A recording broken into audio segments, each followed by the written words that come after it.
Assalamualaikum warahmatullahi wabarakatuh. Selamat pagi anak-anak, bagaimana kabarnya hari ini? Masya Allah, semoga kita selalu diberikan kesehatan oleh Allah Subhanahu wa Ta'ala, agar kita dapat selalu belajar, dan belajar. Nah, sebelum memulai pembelajaran pada hari ini, ada baiknya kita berdoa terlebih dahulu. Yuk, Bismillahirrahmanirrahim. Raditu billahi rabbah wa bil islami dinah wa bi Muhammadin nabiyya wa rasulah. Rabbi zidni ilmah warzuqni fahma. Amin. Baiklah anak-anak, pada pertemuan minggu kemarin kita sudah memasuki bab 3 dimana kita membahas mengenai bab taubat. Nah, pada pertemuan kali ini di bab 4 kita akan membahas mengenai hidup mulia dengan menghormati orang tua dan guru.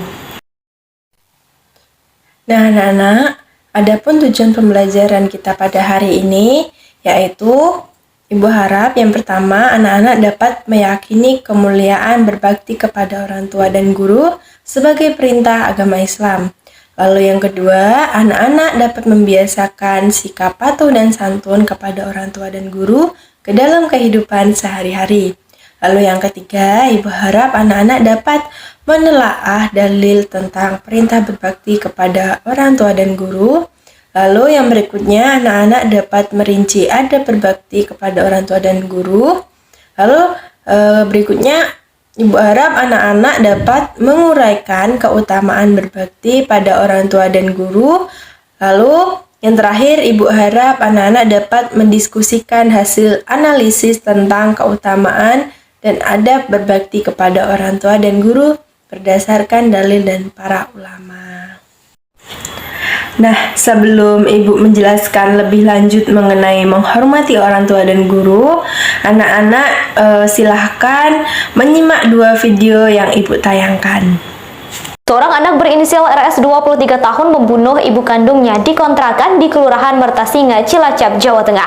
Insiden itu terjadi pada Rabu 8 September 2021 sekira pukul 10 waktu Indonesia Barat. RS membunuh ibunya dengan cara melukai leher sang ibu menggunakan parang. Korban merupakan seorang penjual bubur di daerah sekitar.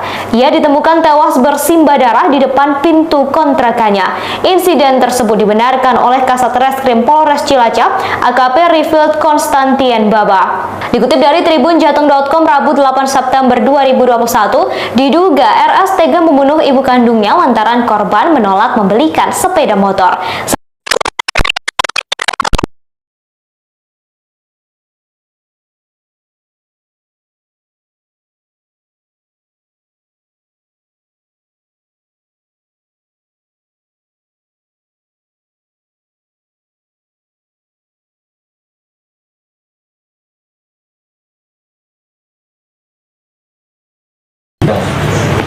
Anak-anak sudah melihat 2 video yang sudah Ibu tayangkan. Nah, bagaimana pendapat anak-anak? Rasanya miris sekali ya, bahwa dimana kenyataannya sampai saat ini ironinya masih ada oknum-oknum yang mencerminkan perilaku tidak mulia ke kehidupannya, termasuk terdapat dalam 2 video tersebut, di mana kedua video tersebut, yang pertama anak membunuh orang tuanya hanya karena tidak bisa membelikannya sepeda motor. Lalu yang kedua, ada siswa yang sedang bercanda, niatnya bercanda sama gurunya, tapi bercandanya kelewatan, di mana menunjukkan sifat kurang ajar atau tidak mulia kepada gurunya. Adab terhadap orang tua. Nah, kita di sini akan membahas mengenai yang pertama, dalil nakli perintah menghormati orang tua. Lalu yang kedua, adab terhadap orang tua. Dan yang terakhir, keutamaan berbakti kepada orang tua. Nah, Allah Subhanahu wa Ta'ala sendiri berfirman, Bismillahirrahmanirrahim. Wa qadha rabbuka alla ta'budu illa iyyahu wa bil walidaini ihsan. Yang artinya, dan Tuhanmu telah memerintahkan supaya kamu jangan menyembah selain Dia dan hendaklah kamu berbuat baik pada ibu bapakmu dengan sebaik-baiknya. Terdapat pada Quran Surat Al-Isra ayat 23. Nah anak-anak, perlu kita ketahui bahwa berbakti kepada orang tua itu merupakan kewajiban seorang anak. Nah, mulianya perintah berbakti ini Allah sejajarkan dengan perintah bersyukur kepada Allah. Di mana Allah Subhanahu wa taala berfirman, Bismillahirrahmanirrahim. Ani asqurli wa liwalidayka illal masir. Yang artinya, bersyukurlah kepadaku dan kepada dua orang ibu bapakmu. Di mana terdapat pada Quran Surat Luqman ayat 14.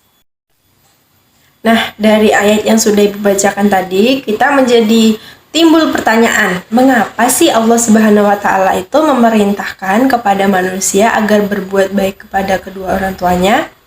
Nah, yang pertama yaitu karena orang tua telah berkorban demi anaknya tanpa memperdulikan apa balasan yang akan diterimanya.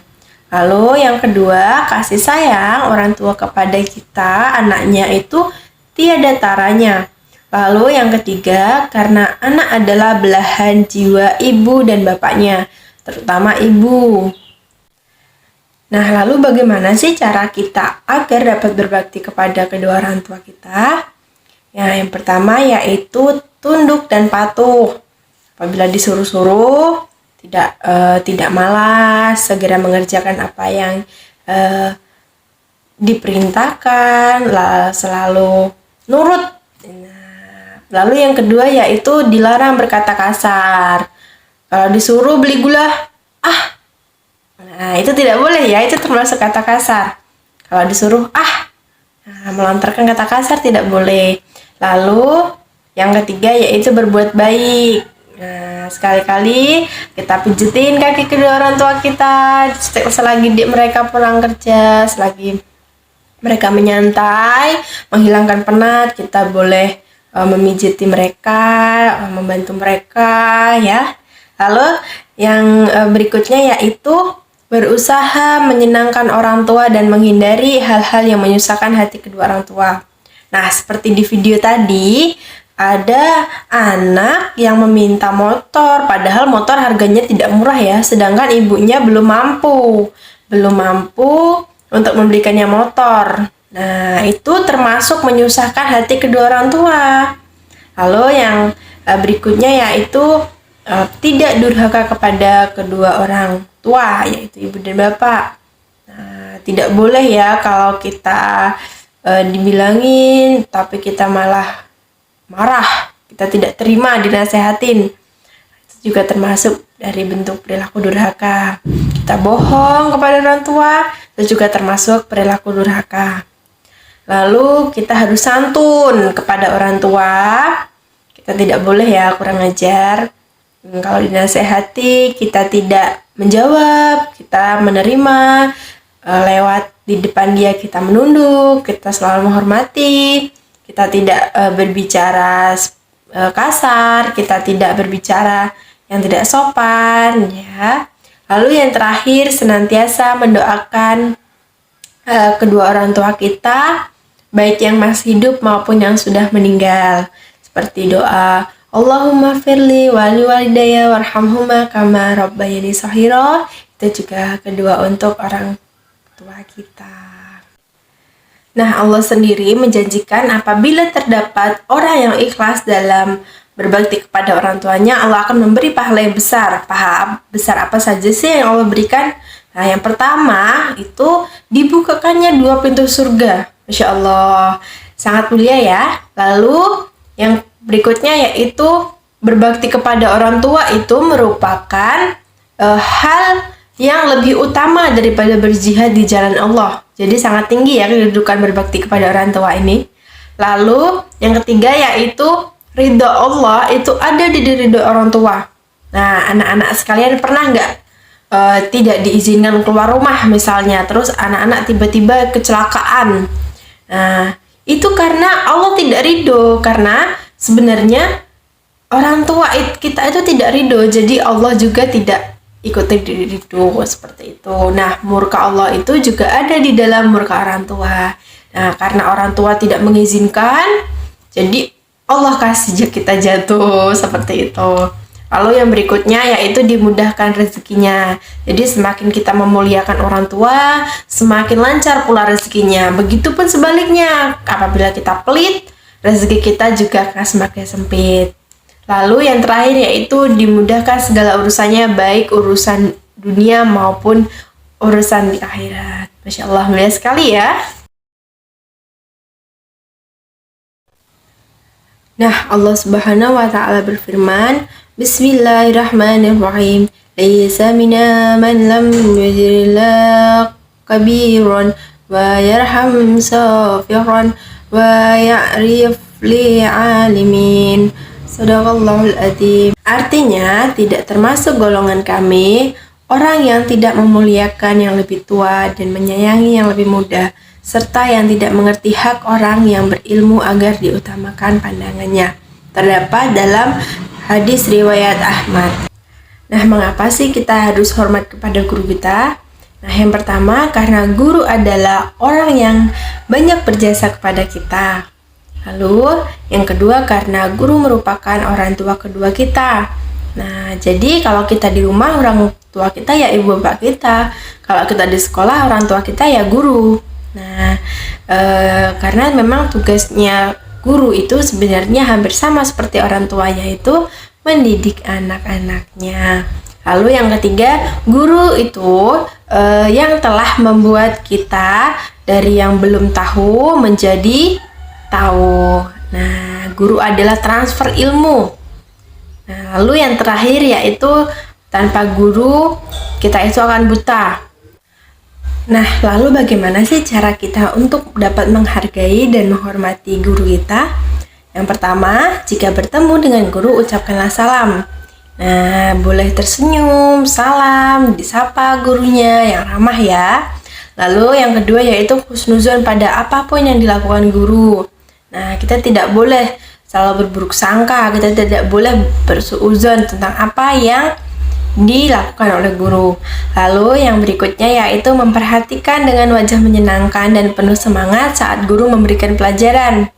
Nah, apabila terdapat anak-anak yang suka tidur di kelas, itu termasuk bentuk tidak menghormati dan menghargai guru. Salah satunya itu tidur di kelas. Lalu rendah hati dan hormat, menjaga sopan santun, tidak berjalan di depan guru dengan gagah, dengan gaya yang tidak sopan, serta tidak berdiri di samping guru yang sedang duduk. Nah, jadi apabila terdapat guru kita yang duduk, ya kita juga ikut duduk boleh, asal jangan berdiri, jangan menantang guru.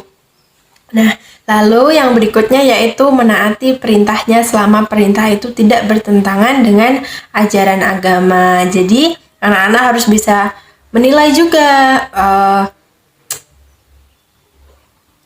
mungkin guru itu memerintahkan karena ada hal baik atau maksud baik yang ingin guru sampaikan. Lalu kita harus ikhlas dalam menerima teguran dan nasihat guru. Apabila dinasehati, kita harus mendengarkan, tidak menjawab, dan selalu ikhlas. Guru seringkali menasihati dengan maksud tertentu ya, maksudnya menasihati pasti yang baik-baik. Lalu senantiasa menjaga nama baik guru, tidak menceritakan aib atau kesalahan seorang guru. Lalu mengunjungi guru jika guru kalian sedang sakit atau sedang mendapatkan sebuah musibah. Lalu yang terakhir, tidak melupakan jasa-jasa guru dan sabar menghadapi guru. Nah, anak-anak perlu kita ketahui bahwa orang yang berakhlak lebih tinggi derajatnya daripada orang yang berilmu. Jadi kita harus mendahulukan akhlak daripada ilmu. Nah, adapun manfaat yang kita dapat, keutamaan apabila kita menghormati guru. Yang pertama, mudah menerima pelajaran, lalu mendapat ilmu yang bermanfaat, masa depan menjadi cermelang, kelak menjadi orang yang hebat dan bermartabat, hatinya menjadi tenang, tentram, pikirannya cerah, lalu cahaya ilmu mudah masuk, diangkat derajatnya oleh Allah, dan berkah ilmunya, rezekinya, dan hidupnya. Nah, itu dia anak-anak penjelasan dari Ibu mengenai menghormati dan menghargai orang tua dan guru. Kesimpulan yang dapat Ibu sampaikan pada pertemuan kali ini adalah berbakti kepada orang tua merupakan kewajiban seorang anak kepada ibu dan bapaknya. Lalu, guru merupakan orang tua kedua yang harus dihargai dan dihormati selayaknya ibu dan bapak kita di rumah. Lalu yang ketiga, kita harus menghormati orang tua dan guru kita karena mereka lah orang yang lebih tua. Nah, sewajarnya saja kita harus hormat dan patuh kepada mereka. Tanpa mereka, kita tidak akan bisa menjadi seperti sekarang. Nah, untuk pekerjaan di rumah, silakan anak-anak membuat kesimpulan mengenai adab berbakti kepada orang tua dan guru, serta keutamaan berbakti kepada orang tua dan guru. Nah, pekerjaannya ditulis di kertas folio minimal 2 lembar ya. Lalu untuk tugas kelompok, silakan anak-anak membentuk kelompok sebanyak 4-5 orang. Lalu anak-anak analisis faktor apa saja yang dapat menyebabkan terjadinya perilaku tidak mulia dari kedua video yang Ibu tayangkan tadi. Untuk pekerjaan kelompok ini silakan dikumpulkan melalui Word dan dikumpulkan di Classroom ya. Baiklah, itu tadi penjelasan yang dapat Ibu sampaikan. Apabila ada pertanyaan, bisa kita diskusikan melalui grup WhatsApp kelas. Anak-anak jangan lupa untuk mengisi presensi di Google Form yang sudah Ibu bagikan di grup WhatsApp kelas. Baiklah, kita tutup pembelajaran pada hari ini dengan membaca hamdalah. Alhamdulillahirrabbilalamin. Subhanakallahumma wa bihamdika asyhadu an la ilaha illa anta astaghfiruka wa atubu ilaik. Ibu tutup. Wassalamualaikum warahmatullahi wabarakatuh.